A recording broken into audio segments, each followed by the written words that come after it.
Welcome to Political Sin. So it looks like Joe Biden, as per the media, CNN, Associated Press, and all these other media outlets, of November 7th, Joe Biden, at least what the counts as it is right now, will be our president.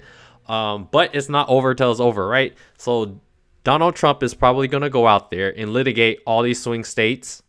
He's going to push this all the way to Supreme Court if he can, and then we'll figure out from there. But as far as what I've seen and what I've read on the internet so far and what people are reporting, it looks like there's probably not enough hard evidence to overturn anything.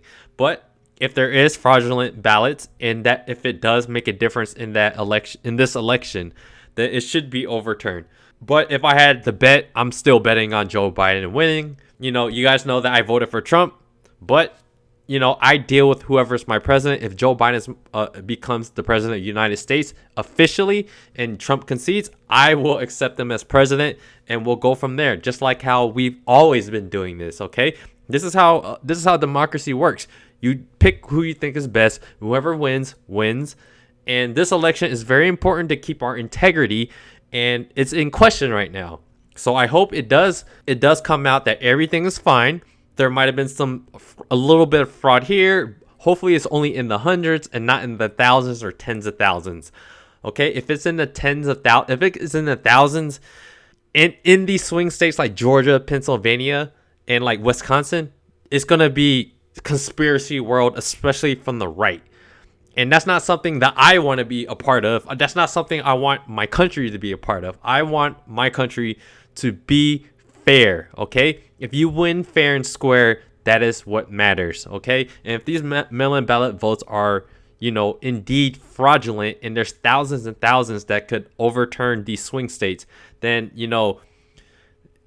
that's bipartisan to me in terms of we shouldn't want fraudulent things to happen in our society. So that's pretty much it for that. But there's a few things I want to touch upon, that if Biden becomes president, there's a few things that's probably going to happen, and that is COVID-19 is probably going to be over, or anything that's happened vaccine wise and everything that's already happened, they could just pin it all on Trump. So what they're going to do now is they're going to open up the schools, everything that Trump tried to do, open up and everything. The Democrats will probably do that because they have no incentive to go against someone, because now they're the ones back in power. And progressives, conservatives, what you guys are going to understand is progressives and black people, you're going to have to understand, if you keep giving away your votes to Democrats, you're never going to get anything. Okay?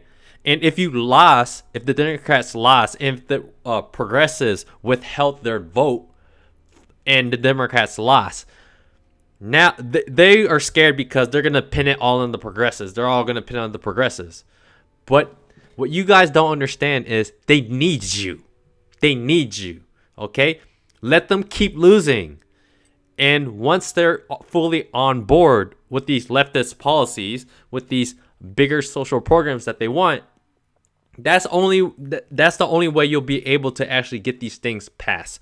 But we all know the establishment is in power now. That they are holding power again, Joe Biden and them, they're not going to do anything that the progressives really want. So Medicare for all, you're not going to get Medicare for all. You're not going to get a real Green New Deal. You're out of your mind if you think that all this thing about being anti-fracking, they're going to let fracking continue, because no one in the establishment wants they want to stay energy independent.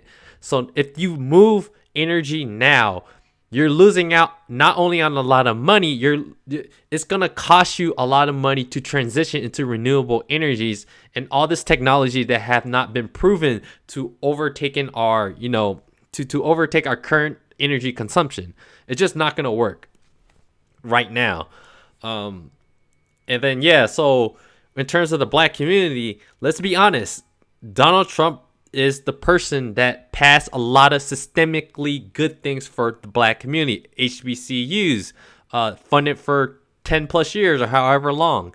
He even gave them more money than they asked for.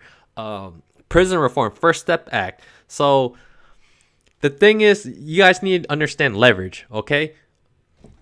And you understand that your one power is to prevent or put someone in power. If you prevent someone from getting in power, then they have to concede and give you concessions for whatever that you want. But if you don't get those, once they're in power, they don't have to do anything.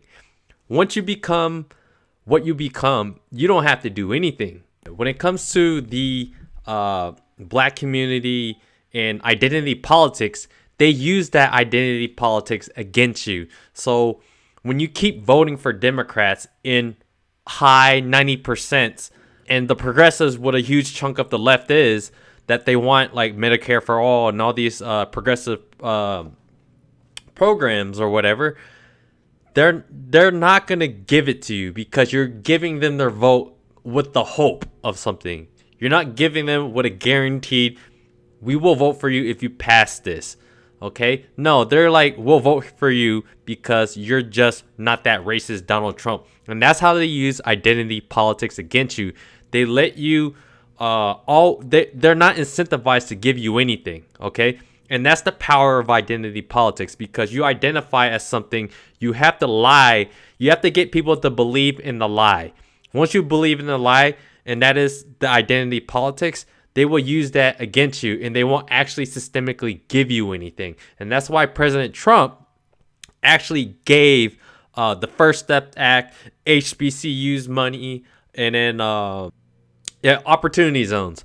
That's why he did all these things, even though he didn't get anything. Because if you take away the one thing that the other side of the voters would have loved, that those things that President Trump got passed for majority black community, then you're taking away the one thing that will get the Democrats, the people that vote for Democrats, to vote for them. Because if people are actually satisfied with the systems that's in place, there's no reason to vote for the person that's telling you that you're oppressed.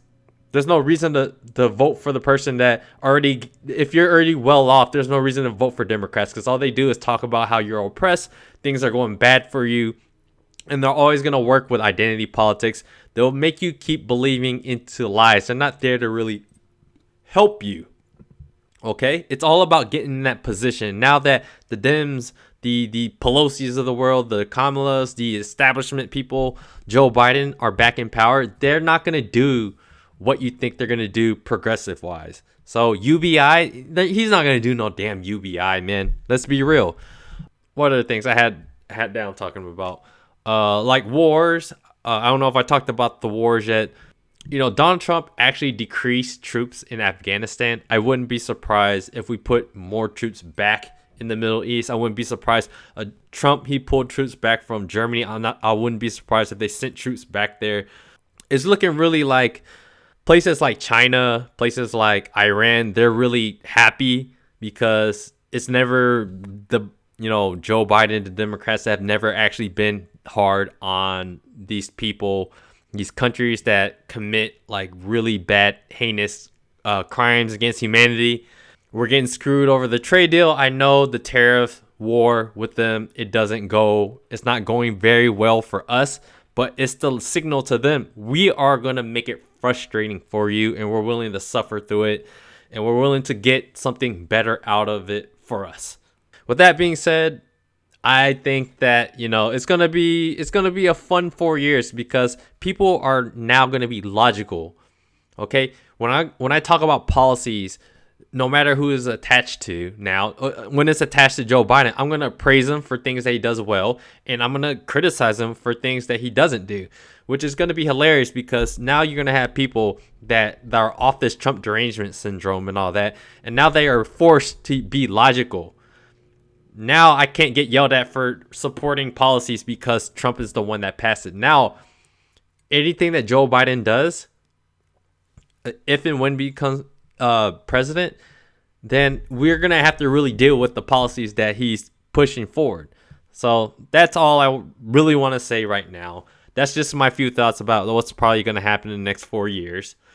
But right now, Trump is probably going to be like another month at least before we actually figure out for sure that Joe Biden won and nothing can be overturned.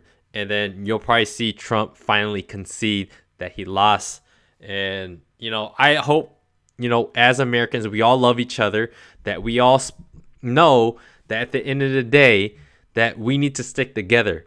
We can't stay divided. So if Joe Biden legitimately won, then I'm here to support him as my president, and I will do anything possible to help my country be more informed and push for policies that are actually good for us. And we'll go from there, guys. We'll go from there when all this is said and done. But yeah, I just hope people are logical again. That's, build back better, right? Let's get off this crap about personality. Let's get back to policy. Let's talk about things that actually affect our lives and what's actually good for the world. Let's stick to that. But I'll end this video right here. We all die. Live the life that you want to live. But if you don't like the world you live in, you're gonna have to do something about it. So, like the video, comment what you think about Joe Biden as your president. Is he gonna do a good job? Is he gonna do a poor job? Let me know. I'll see you guys on the next one.